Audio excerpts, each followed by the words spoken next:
This is THV 11 News at 6. Well, the snow has stopped falling, but cold temperatures set to linger. You're getting a look at downtown Little Rock and West Little Rock, where at least for now, still plenty of snow on the ground. Thanks for joining us tonight at 6. I am Rolly Hoyt. And I'm Brooke Buckner with Chief Meteorologist Tom Brennan. When is that snow going to melt, Tom? I think a little of it did today, but who's ready for summer or warmer temperatures?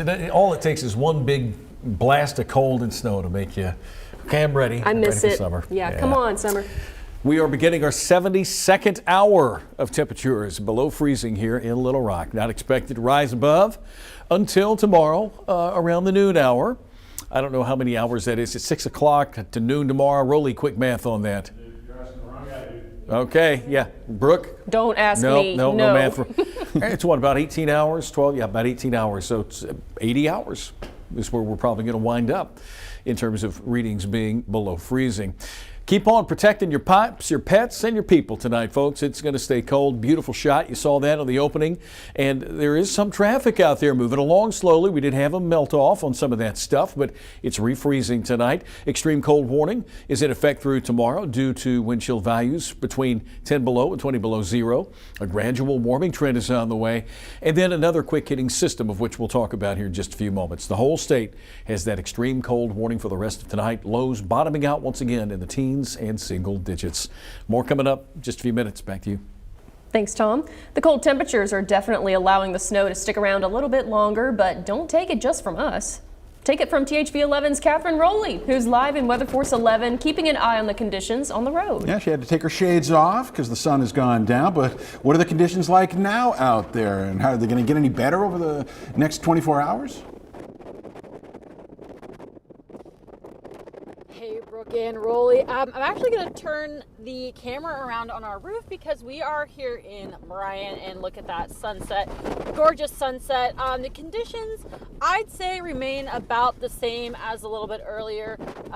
You definitely want to take it a little bit slower on hills and turns, just in case there's black ice or anything like that. We are going to start making our way back to Little Rock, however, because we don't want to get stuck in any way, shape, or form. We have some other driving that we've got to do. So we're going to continue to keep an eye on the road conditions. I'd say they're a little bit better today than they were yesterday. But again, if you don't have to be out, really, it's best not to. And if you do have to be out, it's best to take it slow.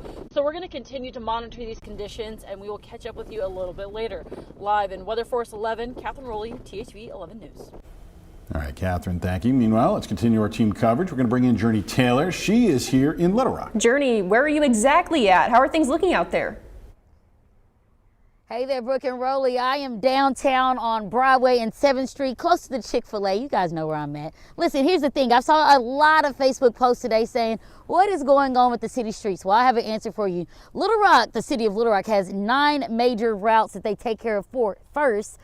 To my right is Broadway. That's a part of their 9 major routes. Well, you can see cars traveling along just fine. You can actually see the road, but here's the thing. It's to my left. We're going to slowly pan to my left to 7th Street, where things look a little different, where the roads are not as clear. Well, the city of Little Rock says we take care of those major 9 routes first, and then we tackle the subdivisions in your neighborhoods once the primary routes are taken care of.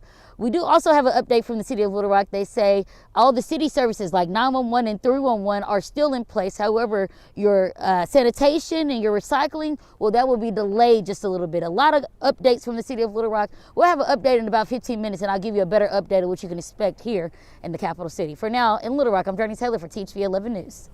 All right, Journey, and despite the main roads getting cleared up, you saw those conditions on the side roads. Officials continue to urge everybody, stay safe, only get out there if you have to. Yeah, Governor Sanders is one of those, saying it's a good idea since ice and snow is something we aren't that used to.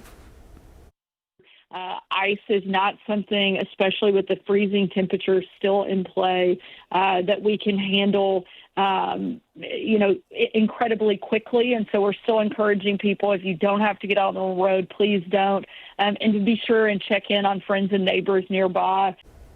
And a number of schools across Central Arkansas have already announced they are closing tomorrow. Here's a list of a few of those. To stay up to date, you can text the word closings to 501-376-1111 or head to thv11.com/closings. Clinton National, things are slowly returning to normal. These are scenes from earlier this weekend, but still, if you've got a flight planned over the next few days, officials there recommend you to allow some extra time and keep an eye out for any lingering delays. Now getting back to our team coverage, Tanya Motorzitsky spent the day in Garland County. She's now live for us along Highway 70. Tanya, good evening. How are things looking? Good evening. Well, as you can imagine, it is super cold now that the sun is gone. Not that it was any warmer about 30 minutes ago, but Highway 70 clear. A group of snowplows just came through, but you know, with this refreeze, it's going to cause some issues traveling like we've been hearing. But refreeze is such a small problem considering that some of the folks throughout Garland County have bigger issues with dilapidated buildings. I spoke with a church member who says that they woke up to devastating news this morning. Twisted metal, collapsed roofs, and debris. Those are the views across Garland County, the result of heavy snow and ice. It's been a real hit for all local businesses, both family-owned and bigger entities. Hot Springs Mayor Pat McCabe says the weekend weather did a number on businesses, boat docks, carports, schools, and even churches like Unity Full Gospel Church. And it looks like a tornado hit. There's nothing left but debris. Darlene Howell, the pastor's wife, says the impacts of the storm will be felt long after the snow and ice melt. That gym was everything to us. You know, we had baby showers, we had wedding receptions, funeral dinners. That's where the adult Sunday school class met. It was just bottled. And the community programs the church is a part of hit hard as well. Our church hosted this Fall City archery team for the homeschoolers in the area, and they lost everything. They lost their bows and arrows. They lost their targets. It's just all in a pile of debris. Despite the damage, Mayor McCabe says he knows people across the county will come together to help rebuild. We'll get through it. We always do, like all communities. They'll rally together and provide support, and when the sun comes out, we'll be working together. And if anyone wants to come together to help the church, you can go to thv11.com for more information because it's going to take a lot to rebuild. Now, Rolly, I will mention that there is an upcoming event for archery for the high school students, so it's pretty imperative that they go ahead and get things rebuilt and fixed, at least for the archery club. Live in Hot Springs, Tanya Motorzitsky, THV11 News. And Tanya, thank you. Let's hopefully you can get that cleaned up as quickly as they can. Down in Jefferson County, a similar scene, although they got more snow than they had been expecting based on the forecast. Carter Thweet has been showing us that they definitely got their fair share of ice on top of all that snow. He's been down there all weekend. He joins us live now. Carter, good evening to you.